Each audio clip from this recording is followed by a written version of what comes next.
Alors, bonsoir à tous, bonsoir Eric. Bonsoir, Pavel.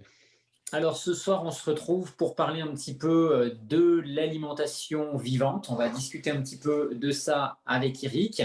Et puis, on parlera un petit peu de notre actualité sur cette année 2021. Voilà.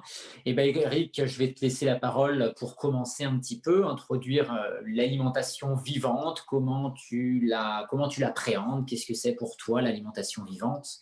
Alors, en tout cas, ce qui est intéressant, c'est que quand j'ai affaire à des gens comme toi, enfin des gens qui partagent ce genre de terminologie, on sait très bien ce que ça veut dire. Mais un jour, je discutais avec une personne lambda, enfin une personne qui n'était pas vraiment au courant par moi, et je lui dis que mon livre s'intitulait L'hygiénisme et l'alimentation vivante. Et elle me dit, mais c'est quoi l'alimentation vivante?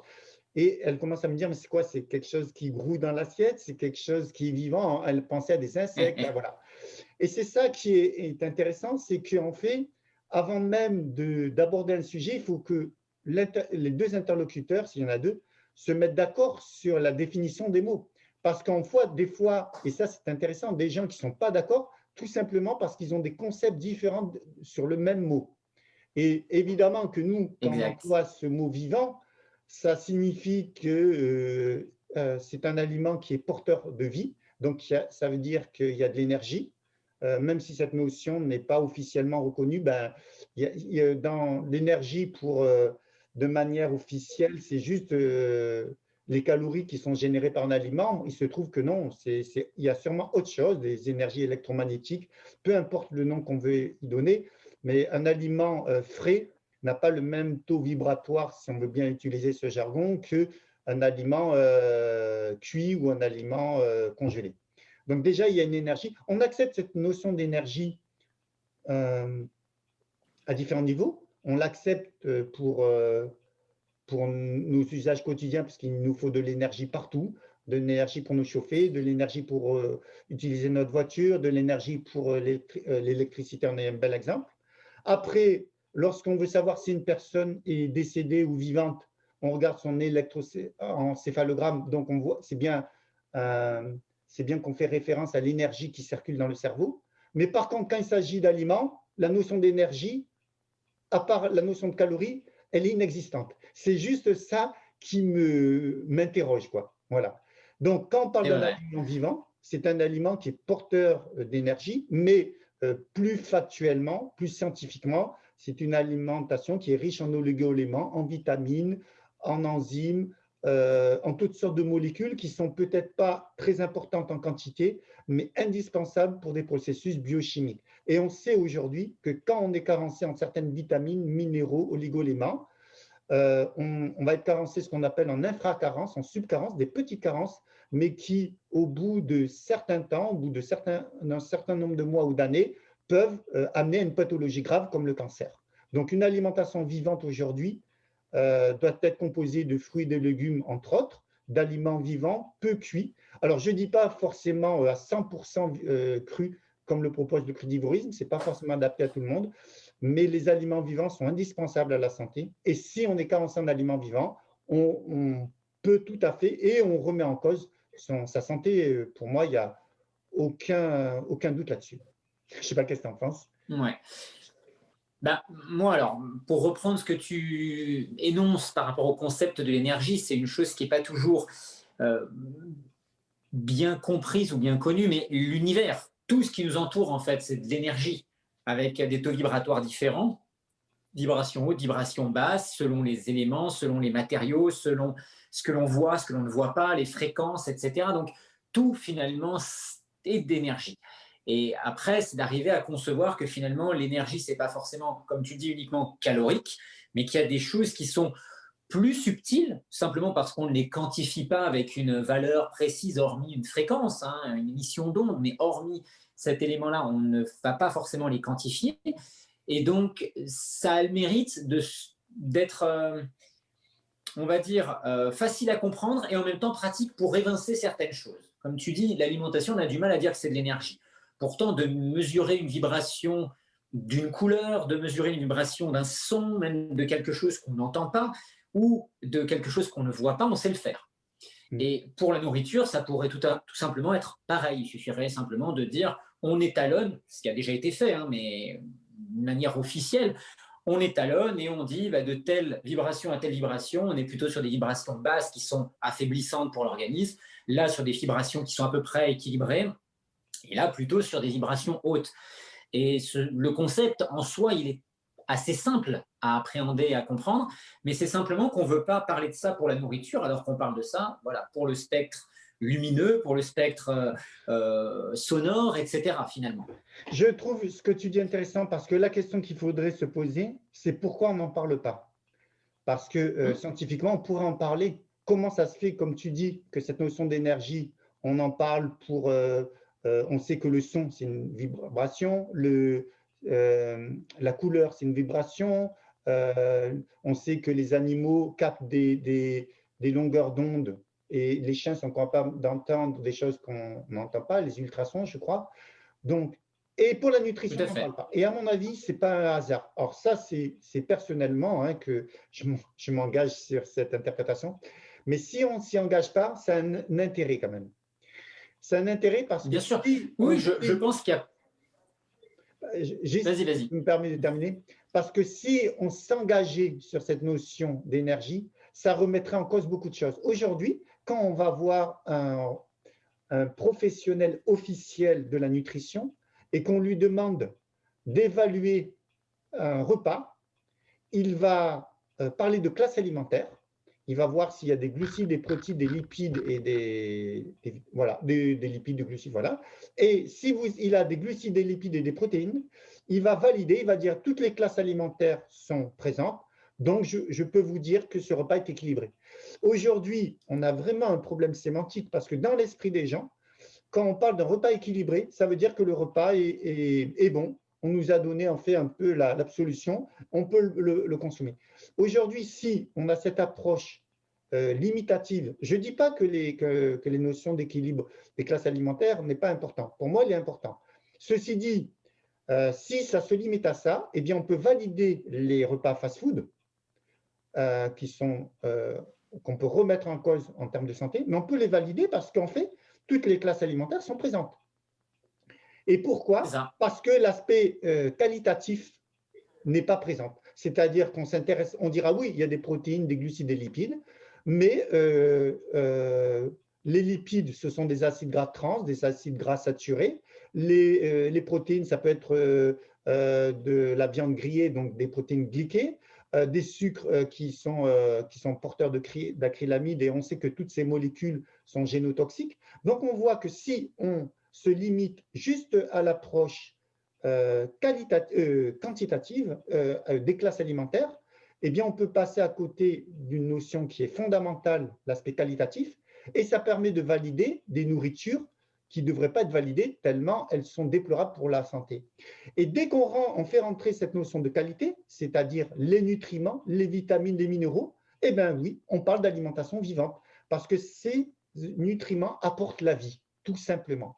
Et quand on parle d'aliments vivants, sans rentrer dans quelque chose de très technique ou conceptuel ou philosophique, c'est juste des aliments qui, par leur qualité nutritive, on parle de densité nutritionnelle importante et ils apportent la vie. Voilà. Et donc aujourd'hui, pourquoi aujourd'hui on a une partie de la population qui s'intéresse à l'alimentation vivante? Et je ne dis pas qu'il n'y a pas des débordements, des exagérations, il y en a dans certains cas, mais l'alimentation vivante, c'est juste pour signifier que la majorité des aliments, étant donné qu'ils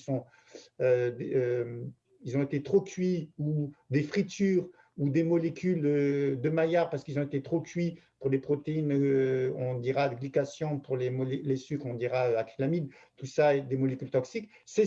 Et en fait, si on ne fait pas attention à ça, on ne peut pas comprendre la genèse de beaucoup de maladies qui, justement, ont leur origine dans ces nuances qui n'ont pas été prises en compte. On dit que l'enfer se cache dans les détails, ou un truc comme ça, non? Le diable. Le diable se cache… Quoi? Dans les détails, c'est ça. Dans les détails. Et en fait, c'est ça. C'est-à-dire que si on ne prend pas la peine de s'intéresser à ces soi-disant détails, on ne fait plus la différence entre une alimentation vivante d'une alimentation qui ne l'est pas. Et quand on va dans une grande surface et qu'on se sert dans les rayons, je suis désolé, c'est souvent des boîtes, des conserves. Et quand c'est des aliments frais, ben, ils sont pleins de pesticides. On ne peut pas vraiment parler d'alimentation vivante. Donc, toute cette introduction qu'on a faite tous les deux, c'est pour bien montrer qu'aujourd'hui, si on veut être vraiment en bonne santé, c'est incontournable de consommer des aliments vivants. Et les aliments vivants, c'est les fruits, les légumes, les plantes, les graines germées, les jus d'herbe, les pousses d'herbe, voilà. C'est ça. C'est vrai que c'est important de replacer les choses, on va dire, en termes de définition, de comprendre de quoi on parle. Et moi, je dis souvent que ce soit en matière de nutrition, même plus largement en matière de santé, tout à l'heure, on parlait de la crise du Covid à l'heure actuelle, mais on a, contrairement à ce qu'on nous dit, on doit se référer aux données actuelles de la science, on a généralement au moins 15 à 20 ans de décalage, puisque si on parle de densité nutritionnelle, ça fait quand même un moment maintenant que d'un point de vue scientifique, on sait que c'est important et qu'on parle de ça, et qu'on continue majoritairement quand même à nous parler des calories. Beaucoup, beaucoup, beaucoup, ce sont les calories qui prennent le devant de la scène. Qu'on sait également que on parle encore beaucoup d'index glycémique, par exemple, ce qui est aussi important, mais on sait depuis plus de 20 ans que si on ne tient pas compte des effets de l'insuline sur le corps, qui ne découlent pas que des glucides, on va aussi avoir des répercussions sur notre santé. Donc finalement, on est toujours à la traîne parce que ces publications scientifiques qui finalement remettent en question beaucoup de choses par rapport à notre mode de vie, par rapport au commerce également, puisque tu disais on veut peut-être pas volontairement mettre en lumière certains éléments. Et c'est vrai que c'est plus pratique de parler du Nutri-Score, par exemple, pour classer des produits industriels, plutôt que de parler de l'alimentation vivante et de se poser la vraie question sur de quoi notre corps a besoin pour fonctionner. De calories, oui, puisque c'est indiscutable, on a quand même besoin de calories, mais on a besoin aussi de cette matière qui est en toute petite quantité qu'on va retrouver dans les vitamines, les minéraux, les antioxydants et qui concrètement vont contribuer à faire fonctionner notre corps. Toute cette énergie qui est véhiculée par ces éléments et qui diminue, disparaît avec le temps, diminue, disparaît avec les modes de cuisson, de transformation des produits. Et donc, c'est important de comprendre cela. Et on voit que certaines personnes, Kousmine par exemple, puisque cette personne est très connue, elle travaillait déjà là-dessus avec un retour aux aliments bruts. Elle ne parlait pas forcément des jus de légumes, de choses comme ça, mais on voyait déjà cette observation de la nature, de dire il faut simplement retourner vers de vrais aliments, des choses qui vont soutenir l'activité du corps. Alors, c'est Et puis quand intéressant. tu parlais aussi, Vas-y, ouais, vas-y. je finis juste là-dessus. Ouais, Je dis vas-y. quand tu parlais tout à l'heure pour donner un petit peu une échelle pour que les gens comprennent aussi, tu disais que les infra-carences qui se créent petit à petit au fur et à mesure des années, c'est vrai que nous ne vivons plus aujourd'hui avec de vraies carences, c'est vraiment très très rare.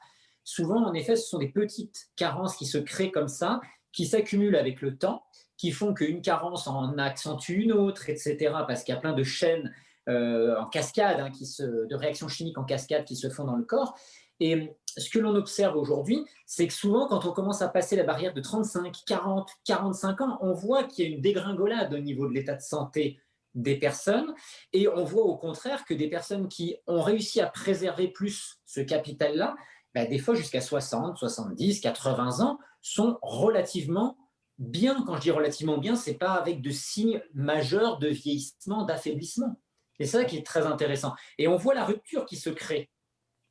Ce qui est intéressant dans ce que tu as dit, je rebondis, tu as parlé de Kousmine. À l'époque, Kousmine, en fait, quand elle s'est intéressée, alors elle s'est intéressée dans les années 70-80, c'est Ouais. une doctoresse qui est née au début du XXe siècle et elle est morte, je crois, en 1980 ou dans les années 80.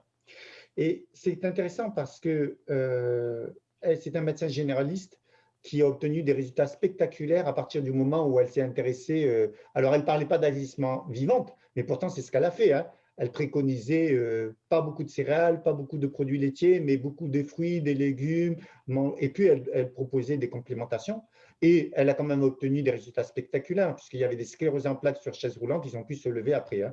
Ils ne sont pas allés à Lourdes. Hein. Ils ont juste suivi des protocoles qu'elle a proposés et ça a été, entre guillemets, miraculeux. Mais ce n'est pas si miraculeux. À partir du moment où elle explique, par exemple, que dans la sclérose en plaques, on a la gaine de Schwann et la gaine de myéline. Alors, pour ceux qui ne connaissent pas, il faut imaginer un fil électrique qui est protégé dans une gaine. Si on enlève cette gaine et qu'on met des produits chimiques, et bien le fil électrique va être attaqué. Il n'est plus protégé. Et bien la sclérose en plaques, on a deux gaines, gaine de Schwann et gaine de la myéline et la gaine de Schwann, qui enrobent une fibre nerveuse. Pour X raisons, ils sont attaqués par le système immunitaire. Après, on pourrait se demander pourquoi le système immunitaire attaque ces gaines. En fait, on peut l'expliquer très rapidement. Les toxiques ont pour exutoire les graisses, ils aiment bien s'accumuler dans les graisses. Donc, comme la gaine de Schwann et la myéline sont faites de graisse, les toxiques s'accumulent là.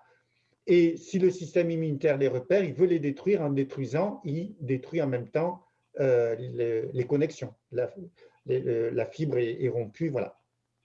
Donc, c'était une des explications de la sclérose en plaques. Je ne dis pas que c'est la seule, mais c'est une qui tient la route. Parce qu'elle, dans son raisonnement, c'est j'enlève les toxiques et j'essaie de reconstituer la gaine de myéline et la gaine de Schwann. Elle proposait des instillations de 60 millilitres d'huile de tournesol qui est soi-disant pro-inflammatoire, mais bon, ça, c'est encore une mauvaise compréhension. Et donc, du coup, des grosses quantités d'huile de tournesol par voie rectale associées à toutes sortes de nutriments ont fait que la gaine de Schwann s'est reconstituée, les connexions se sont reconstituées et des personnes qui étaient sclérosées en plaques se sont retrouvées d'une chaise roulante, se sont levées. Ce qui est intéressant, c'est qu'à l'époque, elle ne parlait pas d'antioxydants parce que c'était une notion qui n'était pas connue dans les années 80, mais sans la connaître de manière intuitive, à partir du moment où elle utilisait justement les aliments vivants, les aliments complets, eh bien, même si elle ne connaissait pas cette notion, elle a permis à ces patients de restaurer leur intégrité et de retrouver la santé. C'est ça qui est intéressant, c'est que on n'a pas besoin forcément d'avoir des connaissances scientifiques les plus poussées. Le bon sens et l'exemple des anciens est toujours enseigne bien plus que celui qui a forcément des connaissances ultra pointues et qui, dans son quotidien, ne change rien dans sa vie. Ça ne sert à rien d'avoir beaucoup de connaissances si dans sa vie, on n'a pas pris des mesures et qu'on n'a pas changé nos habitudes de vie. Aujourd'hui, pourquoi, là, on parle d'alimentation vivante, pour moi, aujourd'hui, il y a énormément de pathologies comme les cancers, les scléroses en plaques, les maladies cardiovasculaires, etc., qui ont comme genèse, pas 36 000 choses, des toxiques de manière importante, beaucoup plus importante qu'il y a un siècle en arrière, et des carences énormes. Donc, si d'un côté, vous chargez les toxiques et de l'autre côté, vous limitez les nutriments, c'est-à-dire ce qui permet à l'organisme de se restaurer, eh bien, il ne faut pas s'étonner d'avoir une explosion des maladies neurologiques, Alzheimer, Parkinson, cancer, etc. Et si on réduit sa charge de toxiques et qu'on augmente des nutriments justement en utilisant des aliments vivants, eh bien, on s'aperçoit, et c'est à chaque fois radical, pas forcément la guérison de toutes les maladies, mais une amélioration de son état de santé et souvent une énergie vitale qui augmente. Je ne sais pas si, comment tu perçois ce point de vue. En effet, moi je perçois que ce point de vue à peu près de la même manière que toi, c'est-à-dire qu'il y a beaucoup de maladies où on cherche toujours à dire telle cause, telle cause, telle cause, parce qu'on cherche toujours l'élément, on va dire, extérieur qui aurait occasionné ce problème-là. Mais il faut se remettre en question en tant qu'individu et se dire qu'on est un organisme au milieu de tout un environnement et que forcément c'est l'influence que va avoir cet ensemble environnemental sur l'organisme. Et ce que l'on observe, en effet, c'est que quand on réduit cette charge de toxiques, que l'on nourrit mieux l'organisme, qu'on ramène un état hormonal plus favorable, généralement, la situation toute seule, elle évolue. Et quand je dis toute seule, c'est vrai que ça peut paraître un peu la baguette magique, mais en fait, il suffit de regarder la nature. Quand vous regardez un endroit où on a défriché un terrain ou une forêt ou un truc comme ça et qu'après on laisse les choses se faire, la nature, elle refait les choses dans un certain ordre. C'est tout ordonné, c'est tout fait étape par étape, ça ne se fait pas n'importe comment. C'est-à-dire que pour qu'il y ait des grands arbres qui poussent à un endroit où tout a été rasé, s'il n'y a plus de racines, de choses comme ça, pour que l'arbre puisse renaître encore par rapport au sol, bah d'abord, il va y avoir des jeunes pousses, des fougères, des choses comme ça. Et puis petit à petit, on va monter en hauteur. Donc, on a quelque chose qui est structuré. Et là, de la même manière, si l'organisme il est malmené, affaibli, encrassé, abîmé par certaines substances qui le détériorent, il va falloir, étape par étape, commencer à faire ressortir ces substances, neutraliser certains toxiques, réparer certains organes ou certains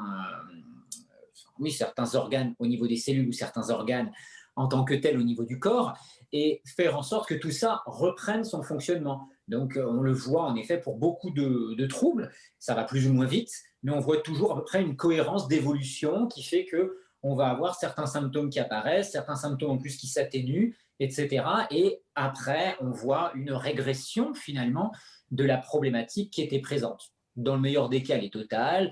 Dans d'autres cas, c'est que partiel. Il peut y avoir une fragilité qui perdure, mais on va voir pratiquement à chaque fois cette évolution-là qui est présente. Et puis si ce n'est pas le cas, c'est qu'il y a d'autres facteurs, comme des facteurs de stress, des facteurs émotionnels, des choses comme ça qui posent de gros problèmes, parce que ça arrive aussi. Mais quand on est sur cette problématique d'hygiène de vie, qui est quand même très, très présente, parce que finalement, on vit dans un environnement qui est très pollué, qui est relativement malsain avec tous les champs électromagnétiques que l'on a d'une manière globale, on ne peut pas espérer être en parfaite santé dans cet environnement-là, c'est compliqué. Donc forcément, il y a des fragilités qui se créent, plus chez certaines personnes selon les expositions aux polluants, aux métaux, etc., que chez d'autres, ça peut aller plus vite, mais on va retrouver systématiquement des terrains qui sont assez proches.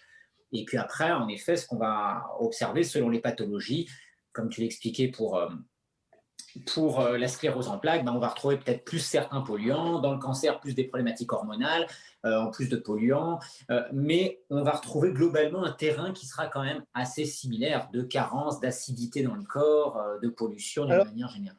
c'est intéressant parce qu'en fait, par exemple, tu viens de parler d'une sorte de diversité des maladies, c'est-à-dire des diversités d'expression du mal. Ouais. On dit la maladie, le mal a dit en l'occurrence. On peut avoir un sclérose. Pourquoi on a un cancer? Pourquoi on a une sclérose en plaques? Est-ce que c'est dû au hasard ou est-ce qu'il y a une logique derrière? Et en fait, ce qui est intéressant, c'est que euh, là, on est dans une approche où on essaye de proposer des bases fondamentales. On s'aperçoit dès qu'on manque, quand on charge les toxiques et qu'on manque de certains nutriments, on crée un déséquilibre et qui amène à la maladie. Mais quand on s'intéresse à la maladie, quelle qu'elle soit, on a des processus qui sont quasiment toujours présents. Dans quasiment toutes les maladies, on a un processus inflammatoire qui s'emballe, on a un processus oxydatif qui s'emballe, et on peut avoir des infections dans certaines maladies. C'est ça qui est intéressant, c'est que les processus inflammatoires, on sait qu'il y a une nourriture qui est pro-inflammatoire. En ce qui concerne les processus oxydatifs qui s'emballent, d'ailleurs, la majorité des maladies neurologiques, on constate un processus radicalaire, il y a une inflammation, mais aussi il y a un stress oxydatif important. Et il y a un professeur, un docteur en neurologie qui s'appelle, qui est très connu aux États-Unis. Bon, son nom m'échappe. Il explique que la genèse des maladies neurologiques, c'est dû à un stress oxydatif très important. Et lorsqu'il y a un stress oxydatif très important, il faut savoir que il y a ce qu'on appelle une peroxydation lipidique. Les membranes sont faites de graisse et par le jeu des radicaux libres, il y a une oxydation qui se fait. Les membranes se désagrègent et quand les membranes se désagrègent, n'importe quel toxique peut rentrer et la cellule devient poreuse. Et donc, Russell Blaylock, il s'appelle, je ne sais pas si tu le connais, eh bien, il expliquait Oui. que la quasi-totalité des pathologies neurologiques sont dues à un stress oxydatif qui est mal maîtrisé. Et quand on voit que notre nourriture est très très pauvre en antioxydants, et justement c'est les aliments vivants qui amènent ces antioxydants, on ne doit pas s'étonner ensuite d'avoir une explosion de Alzheimer, Parkinson, maladie de Lou Gehrig, etc.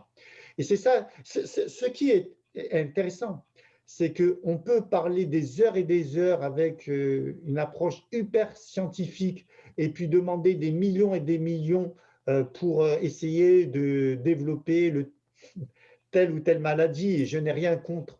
Mais quelque part, est-ce que ça ne serait pas plus logique de commencer à proposer à la grande masse de la population une nourriture moins toxique et plus riche en nutriments.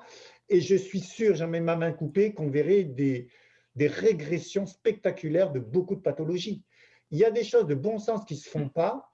Et c'est à un moment donné, le professeur Bellepomme se posait des questions sur l'orientation de la politique anticancéreuse ou de certaines maladies. Il disait qu'on met des millions dans certaines directions. Est-ce que ça ne vaudrait pas mieux, ou en parallèle, en tout cas, on n'est pas contre la recherche, mais en parallèle, d'amener le B.A.B.A., c'est-à-dire moins toxique et plus de nutriments.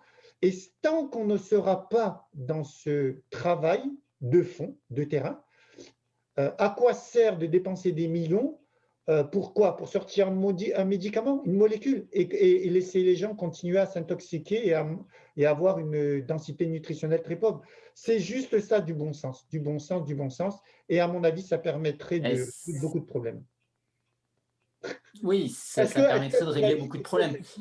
Est-ce que c'est trop simpliste d'expliquer les choses comme ça ou, d'après toi, c'est fondé? Non, c'est pas trop simpliste. Je pense qu'il y a une chose qui germe de plus en plus dans la tête de la population, malgré tout, même si c'est encore quelque chose de difficile à accepter par rapport aux médicaments, par rapport à tout ça, c'est que finalement, on a encore du mal à appréhender que l'industrie pharmaceutique, c'est une entreprise comme une autre, et son but, c'est de faire de l'argent.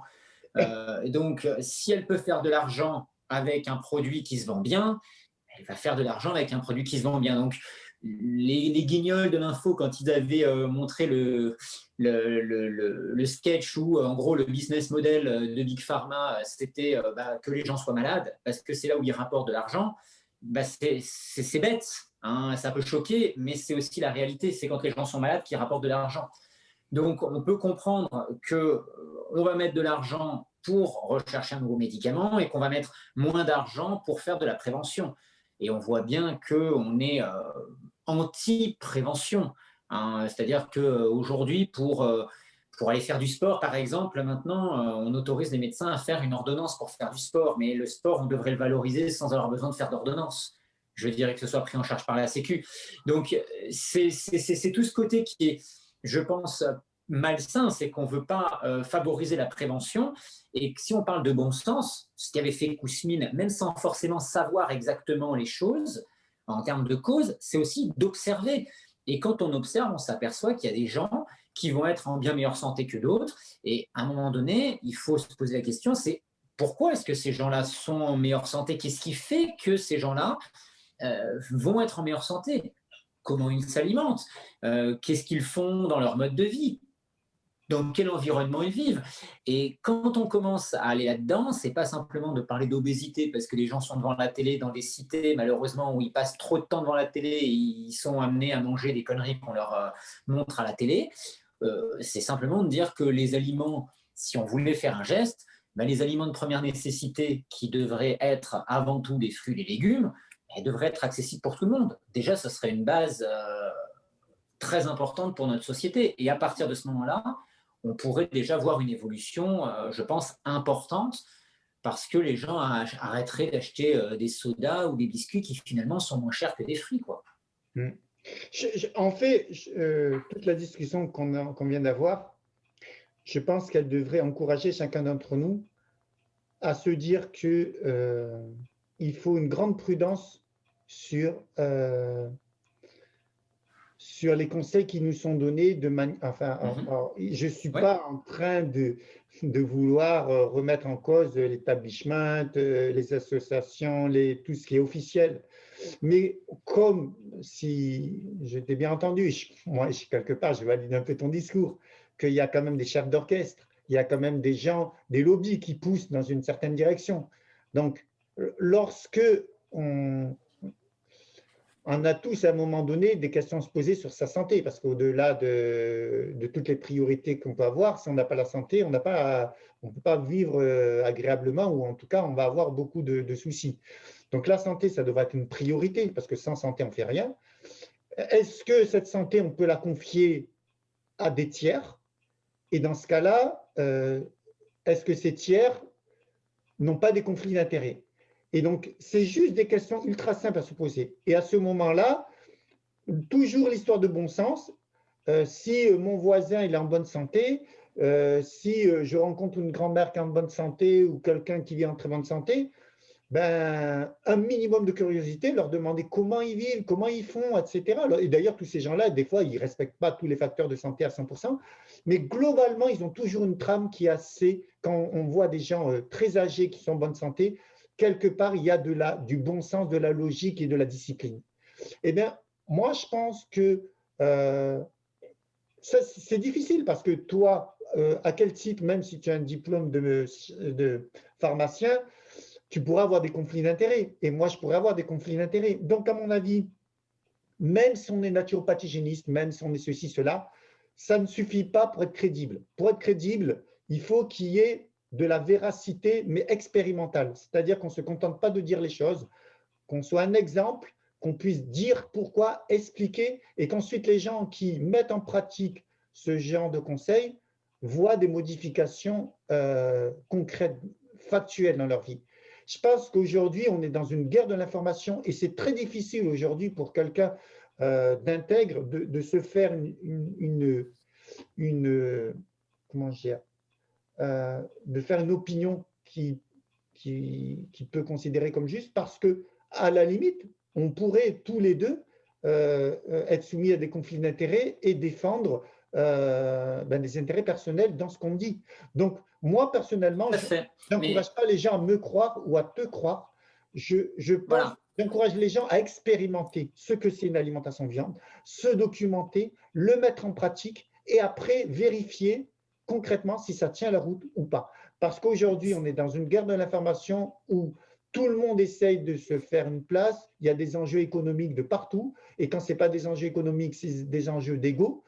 Et même dans la médecine naturelle, il existe aussi ce genre de déviation parce que c'est inhérent à l'être humain. Donc, c'est à chacun d'entre nous. Je pense que le meilleur guide, c'est aller écouter un peu tout le monde, expérimenter de manière homéopathique, bien sûr, les choses, et ensuite vérifier par soi-même la justesse, puisque même dans la naturopathie, l'hygiénisme, il y a des courants qui s'opposent, donc ce n'est pas aussi unifié qu'on pourrait le croire, et personne ne détient la vérité. Par contre, essayer d'expérimenter et ça permet, en tout cas moi c'est comme ça que j'ai fait, c'est expérimenter des choses. J'ai vu que c'était validé par l'expérience, ensuite j'ai vu que c'était validé scientifiquement et j'ai vu aussi que ça pouvait être répété de nombreuses fois. Donc là je me dis que ça tient la route. Mais tu vois, par rapport à ce que tu disais en effet au début, c'est pas une question de lobby industriel, pharmaceutique ou autre. C'est une question en effet de dans quelles mains on veut remettre notre santé. Et pour notre santé, même si on a besoin de guides, de conseils par rapport à nos connaissances personnelles, il y en a qui en ont beaucoup besoin d'être beaucoup guidés, d'autres beaucoup moins. Ce qui est important dans tout ça, c'est de savoir que notre santé, le plus important, c'est d'en rester souverain, c'est-à-dire de garder cette euh, possibilité de dire ça ne me convient pas, et ben ça ne me convient pas, même si dans tel livre, même si c'est un tel qui l'a dit, qu'il a accompagné 50 000 personnes, ce truc-là, moi, ça ne me convient pas. Soit intellectuellement, j'arrive pas à franchir le cap, soit je le ressens dans mon corps que ça ne me convient pas. Et en fait, c'est de comprendre que le chemin de la santé, il est personnel. Et si on parle d'alimentation vivante, pour rester sur le sujet d'aujourd'hui, c'est de se dire qu'il y a des gens qui vont se jeter à corps et âme perdus dans les jus, et puis qui vont se fragiliser parce qu'ils en consomment trop. Il y a des personnes qui vont aller consommer du jus de citron ou des agrumes en quantité qui vont s'acidifier, alors que pourtant ce sont des aliments naturels et c'est de l'alimentation vivante. Et c'est là où c'est important, c'est de se dire qu'au final, il faut avoir confiance avec la personne qui nous accompagne, quelle que soit la personne qui nous accompagne, mais surtout, c'est à un moment donné de ne pas hésiter à s'écouter. Et moi, je sais que quand j'accompagne les gens, la chose que je fais initialement, quand on fait le bilan, ça va être de voir où en est la personne et essayer de trouver les leviers qui sont les plus puissants pour qu'elle avance efficacement parce que c'est ce qu'elle recherche. Mais derrière, il va falloir comprendre la zone dans laquelle on fonctionne en étant bien, et puis les endroits où on commence à dépasser la limite ou à être à la limite. Parce que finalement, moi, ce que je peux guider pour une personne, c'est ce que je ressens de cette personne, mais c'est pas ce qu'elle va ressentir à l'intérieur de son corps. les signaux d'alerte que son corps va lui donner. Donc, même si on connaît certaines trames qui vont fonctionner dans la majorité des cas, ben, on rencontre toujours des cas avec lesquels c'est plus difficile parce qu'il y a des personnes qui ne sont pas exactement là-dedans, qui a des freins hormonaux, émotionnels, etc. Et donc, où il va falloir travailler sur d'autres axes que simplement l'alimentation vivante. Et puis surtout, c'est que c'est à la personne aussi après d'arriver à trouver ce qui lui correspond. Et on n'est jamais mieux que dans quelque chose qui nous correspond. Voilà. Ok, mais c'était une petite discussion sur l'alimentation viande que je trouve importante et qui devrait encourager chacun d'entre nous à faire ses propres expériences et à pas nous croire juste parce que euh, voilà, on a un titre ou ceci ou cela. Euh, Bien sûr que le fait de prendre le temps d'expliquer, c'est important parce qu'il faut qu'il y ait une logique derrière tout ça. Mais de toute manière, la vie, ce n'est qu'un champ d'expérience. Quel que soit l'âge que l'on a, par le fait qu'on mange et qu'on boit et qu'on fait des expériences, ceci, cela, on est toujours en phase d'expérimentation, qu'on le veuille ou non. Donc, autant faire des expériences qui soient réfléchies et pas des expériences qui sont téléguidées ou suggérées fortement parce que ça peut faire l'intérêt de Pierre, de Paul ou de Jacques.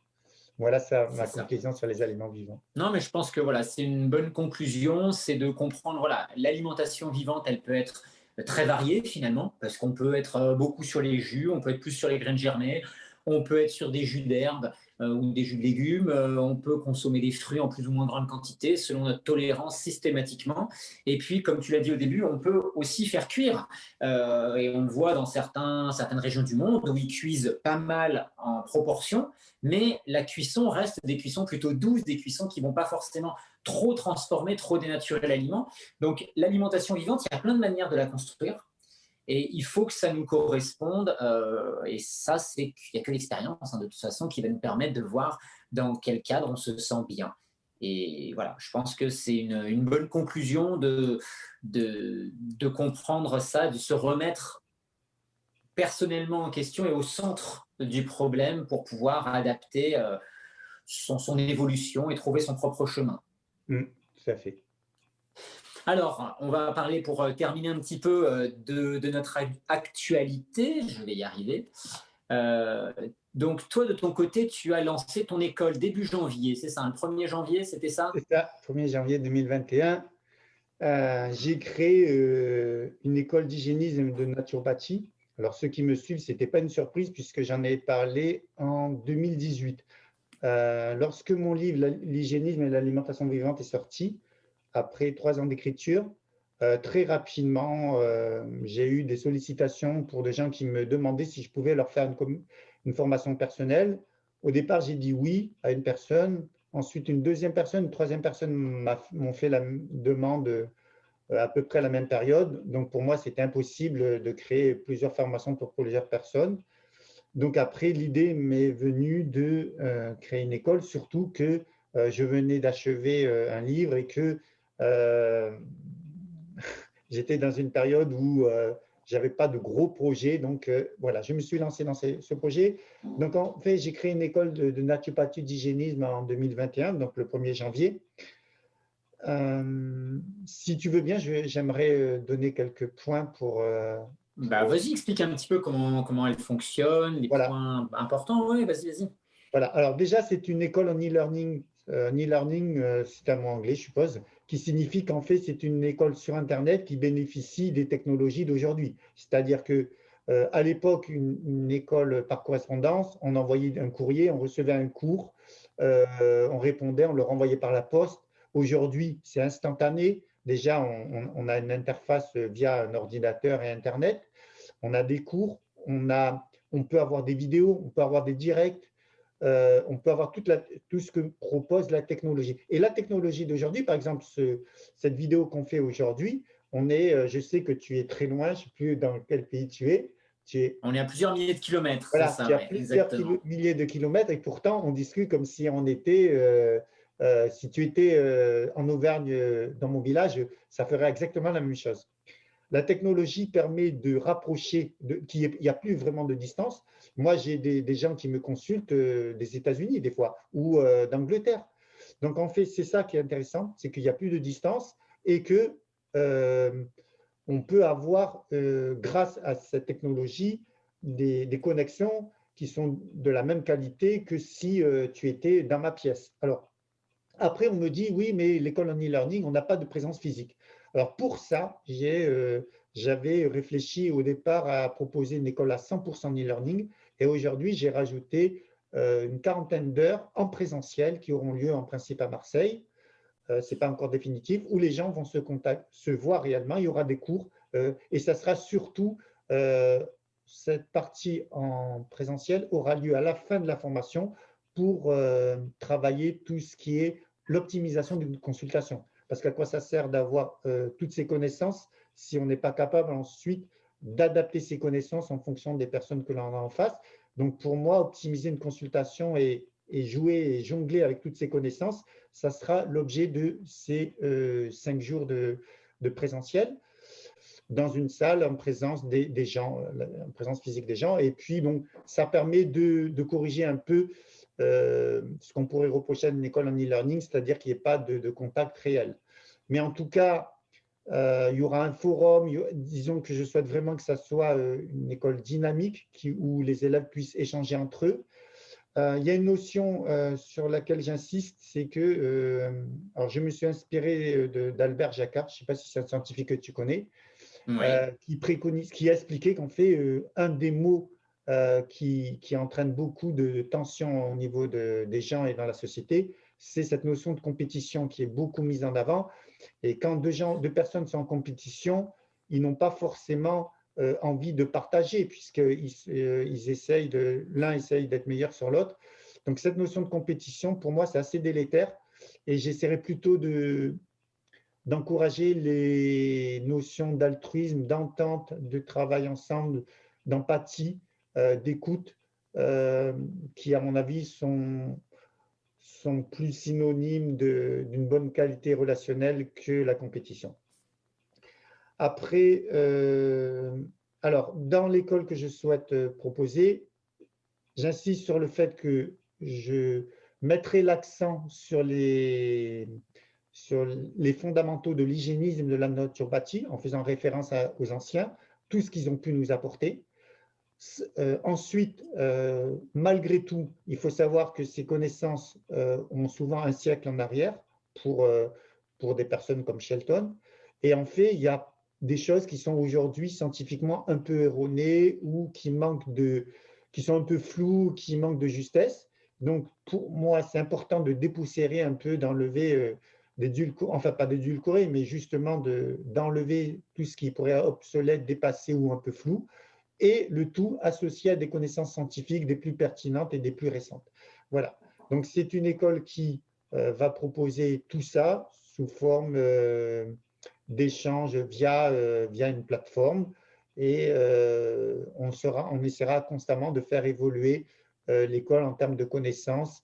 Et puis, il y aura des partages, on pourra inviter des personnes extérieures pour intervenir dans l'école. Voilà un peu c'est plus un projet d'ailleurs, hein, puisque l'école est lancée depuis le 1er janvier. Voilà. Oui, maintenant, tu es déjà en route. Et donc, bon, moi, j'ai bien compris, ton école, c'est une école voilà, qui se veut quand même rester très humaine sur des valeurs importantes, hein, justement, d'entraide, de soutien. Et également, dans ce qu'on a pu un peu échanger, c'est de ne pas être uniquement basé sur la théorie, ce que je trouve justement très important parce qu'il faut se former son expérience et puis se former sur sa capacité d'analyse. Donc ça, je pense que c'est très, très, très bien. Et puis, si c'était quoi la dernière chose que tu as dit tout à l'heure Ah, je l'ai perdu, ça va peut-être revenir. Au niveau de la philosophie de l'école? Non, c'était pas la philosophie de l'école, mais c'est pas grave. Si ça me revient, D'accord, je le reposerai. d'accord, ok. Il n'y a pas de souci.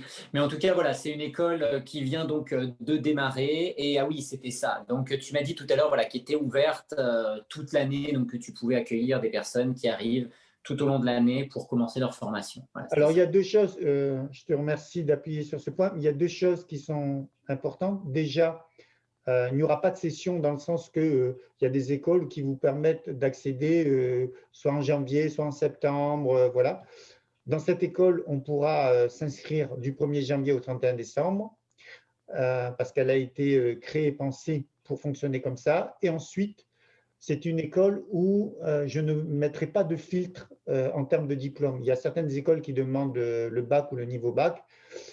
Pour la raison pour laquelle il n'y aura pas ce genre de filtre, c'est tout simplement que si une personne a un CAP, un BEP, pourquoi je vais l'empêcher d'accéder à cette école en sachant qu'il y a des gens qui ont ce diplôme et qui se débrouillent très bien en termes d'intelligence de cœur, d'intelligence de réflexion.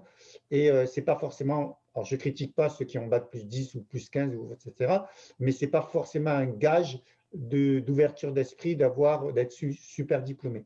Donc, il ne s'agit pas non plus de mettre à l'index les gens qui seraient super diplômés, mais autant je ne mettrai pas ces gens à l'index, autant je ne mettrai pas à l'index une personne qui n'a pas un bac ou un niveau bac, parce que pour moi, ce n'est pas l'essentiel. L'essentiel, c'est ce que tu as dit, être capable de se remettre en cause, avoir la capacité d'un esprit de synthèse, d'avoir du bon sens, d'être factuel, d'être capable de réagir de manière concrète dans la vie, d'être autodidacte, d'être capable de penser par soi-même et de ne pas être toujours sur l'influence de leaders, de gens qui disent qu'il faut penser comme ceci, cela. Et aujourd'hui, si la société, malgré un intellect hyper développé, se retrouve avec tant de problèmes, c'est que vraiment, quelque part, il y a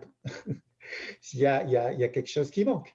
Si, avec des cerveaux, des gens qui ont fait l'ENA, qui ont fait bac plus je ne sais pas combien et qui dirigent notre pays, on se retrouve toujours dans les mêmes problématiques, c'est que dans leur cursus ou dans leur manière de penser, il y a quelque chose Alors, je ne dis pas que c'est nos dirigeants qui sont à l'origine de tous les problèmes, parce qu'il y a aussi d'autres acteurs, mais on peut se poser des questions sur la connaissance, l'intellect pour l'intellect. Ça ne suffit pas, à mon avis. Il faut d'autres qualités pour être en phase avec les lois de la nature, dont le bon sens, dont l'altruisme, dont l'empathie, dont l'écoute, et savoir aussi être modeste, c'est-à-dire accepter que la nature nous donne des leçons et de ne pas croire que l'homme a tout compris. Parce que là, on part vers le transhumanisme et on part vers une pensée comme ça où l'être humain est coupé de son lien avec la nature, et ça pose un problème quand même, à mon avis. Oui, oui, non, mais je pense qu'en effet, ce sont des valeurs qui sont importantes de ramener au centre du jeu et qu'il faut que les gens arrivent à se reconnecter. Et je pense que c'est important, cette reconnexion, c'est pas simplement de dire je fais de la naturopathie, c'est de le faire avec une certaine réflexion, de le faire avec une certaine observation, l'empathie, le ressenti émotionnel de la personne qu'on a en face de soi. Enfin voilà, toutes ces choses-là qui en effet font je vais dire la différence, mais font la valeur d'un accompagnement, d'un suivi, d'une écoute par rapport à simplement vous avez tel symptôme, vous allez prendre tel complément ou tel produit. Voilà, je pense qu'en effet, c'est important d'avoir ce jugement intérieur et cette observation de ce qui se passe. Mais c'est très bien. Voilà, ok. Tu voulais rajouter quelque chose ? Non, merci. Et toi-même, est-ce que tu as des choses dans ton actualité que tu souhaiterais proposer? Eh ben moi, dans les choses actuelles, j'en avais parlé un petit peu la dernière fois, j'étais en projet avec une plateforme qui travaille sur le fitness, entre autres sur le monde du sport. Donc la plateforme est en route, l'application va bientôt normalement être opérationnelle dans quelques jours. Donc ça s'appelle Jabal Coaching. Jabal, ça veut dire montagne. Donc avec cette notion de développement personnel, pas uniquement sur le sport, où on associera le sport, l'hygiène de vie, le mental, etc. Voilà, et là j'ai commencé depuis 4 semaines. Demain, ça fera la 4e semaine où je fais des petites interventions en live déjà, et d'une petite demi-heure le mercredi. Normalement, ça devrait être le mercredi soir. Et j'aborde divers sujets. Ça peut être les glucides, les protéines, je réponds aux questions, ça peut être l'alimentation dans sa globalité, ça peut être les problèmes de poids. Enfin, voilà, on va aborder différents sujets comme cela. Et puis après, à destination des professionnels du monde du sport et aussi des particuliers. Donc, il y aura des petites formations qui ne seront pas du tout spécifiques à la naturopathie. Ce sera des formations plus axées sur l'alimentation d'une manière globale. Donc, on abordera forcément l'alimentation sous l'angle quand même de la naturopathie, mais ce sera vraiment axé alimentation. Et donc, il y aura une formation qui sera destinée aux professionnels du monde du sport, une formation assez courte sur plusieurs week-ends, et puis une petite formation sur une dizaine d'heures pour le grand public, avec normalement j'ai perdu le nom, Des le nom modules? anglophone de ça, mais en tout cas une session en début et à la fin vraiment d'échange pour cibler les problématiques, cibler à la fin les réponses aux questions par rapport à tout le cours. Donc voilà un petit peu ce qui est en train de se lancer là aussi ces dernières semaines pour moi. Sans Voilà. créer une école, en fait, tu mets en place un système d'enseignement à distance. C'est ça. Bah, moi, je fais déjà, hein, voilà, moi, je fais déjà des cours où j'accompagne des personnes sur des formations, donc sur l'hygiénisme, sur le jeûne. Donc ça, je fais aussi où je reçois des personnes toute l'année hein, qui peuvent venir faire des formations, donc où je fais vraiment des formations je veux dire au cas par cas, voilà, des personnes qui viennent au fur et à mesure. Et puis après, voilà, là, c'est vraiment de l'enseignement sans être directement dans l'école comme ça, donc pour compléter les connaissances des personnes qui sont dans le domaine du sport, et puis bah, pour le grand public, pour qu'ils puissent avoir une base sur laquelle travailler, mais en même temps, avec ces échanges que je mets en début et en fin, c'est d'avoir aussi cette interaction qui se détache juste du livre ou juste de la formation théorique pour se projeter dans le quotidien des gens et répondre un peu plus à leurs interrogations et leurs réactions par rapport à ce qu'ils ont pu apprendre. D'accord. Ok, ben c'est bien. Voilà, bah ouais, c'est chouette, ça fait plein de petites choses un peu différentes de ce que je faisais, des formats en tout cas un petit peu différents de ce que je faisais avant, donc c'est intéressant. Ok. D'ailleurs, juste avant de conclure, aujourd'hui, je me suis focalisé sur des formations certifiantes, mais très rapidement, peut-être dans un an, je pense, je proposerai des formations. On ne fait pas des formations, on fait des initiations d'un jour ou d'une après-midi ou de quelques jours pour le grand public. On fait cette école dans un premier temps, cible plutôt ceux qui souhaitent avoir une certification, donc une formation de 18 mois, 36 mois, mais très rapidement, on partira sur des formations ou des initiations de très courte durée, mais sur un public beaucoup plus large et qui n'ont pas comme vocation de devenir un professionnel de la santé. Voilà. Oui, tu aborderas plus des thématiques précises peut-être que d'être Exactement. large, voilà, c'est ça. L'investissement Ouais. ou comment faire, par exemple, si on, voilà, un sujet particulier qu'on essaiera d'aborder avec une approche naturopathique et hygiéniste. Voilà. Ok, bah, c'est bien. Très bien, très bien. OK. Bon, eh bien, écoute, merci pour cet échange ce soir. Merci, Raphaël. C'était intéressant de pouvoir voilà, échanger, partager un petit peu là-dessus. J'espère en tout cas que ça vous aidera à vous construire un peu plus dans votre cheminement personnel. Et puis, on pourra se retrouver prochainement pour moi dans d'autres vidéos sur d'autres lives. Et puis, toi, je crois que tu continues à faire un peu des lives, des vidéos partagées aussi, il me semble voir un petit peu ça. Oui, de toute manière, je Hein, fais c'est tous ça. les mois 2 vidéos. C'est un bon exercice. Puis voilà, après, je continue tout ce que je fais actuellement. Et c'est vrai que je suis assez polarisé sur la création de l'école parce que même si l'école est ouverte, il y a pas mal de réglages encore à faire. Et voilà, il y a Au du. début, il y a beaucoup de choses, ouais, ouais, ça c'est Oui, sûr. oui, oui, surtout que c'est une école sur Internet. Donc, moi, je ne maîtrise pas tout ce qui est informatique. Donc, je travaille avec des personnes dont c'est le métier. Mais évidemment qu'on travaille en étroite collaboration parce que mes idées et mes aspirations, ils doivent le concrétiser en termes de site et c'est pas toujours évident, quoi. Voilà. C'est ça. Bon, bah écoute, bah, bon courage pour toute cette fin de construction, cette mise en place qui se termine. Mm. Et puis, bah, on se revoit un peu plus tard pour échanger ou pour voir un peu ce qu'on fait les uns les autres. Merci Raphaël, à bientôt. Merci à toi, à bientôt. Allez, ciao.